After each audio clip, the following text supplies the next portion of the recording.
હાય મિત્રો, આજે હું તમને એક બહુ જ મજેદાર વાર્તા કહેવાનો છું. એક ગામમાં એક નાનું ઘર હતું. આ ઘરના આંગણામાં એક પાંજરું હતું અને તેમાં રહેતું હતું એક લીલું પોપટ. તેનું નામ હતું મીઠું. એક દિવસ એક નાનો છોકરો મીઠું પાસે ગયો અને બોલ્યો, "મીઠું, નમસ્તે બોલ." પણ જાણો મીઠુએ શું કહ્યું? મીઠું બોલ્યું, "બાય બાય." છોકરો તો હસી પડ્યો. થોડીવાર પછી માં આવી અને બોલી, "મીઠું, તને ભૂખ લાગી છે?" મીઠું બોલ્યું, "મને ઊંઘ આવી છે." દાદા અખબાર મૂકી બોલ્યા, "આ પોપટ તો ઊંધું બોલે છે." મીઠું તરત બોલ્યું, "હા, સીધું બોલવું બોરિંગ છે." પાડોશીઓ પણ આવ્યા. કોઈએ પૂછ્યું, "સૂર્ય ક્યારે ઉગે?" મીઠું બોલ્યું, "રાતે."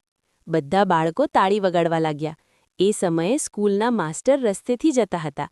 તેમણે કહ્યું, "ગુડ મોર્નિંગ." મીઠું બોલ્યું, "ગો ટુ સ્લીપ." માસ્ટર પણ હસી પડ્યા. પણ છોકરાને વિચાર આવ્યો, મીઠું આવું ઊંધું કેમ બોલે છે? છોકરાએ જોયું તો ટીવી ચાલુ હતું.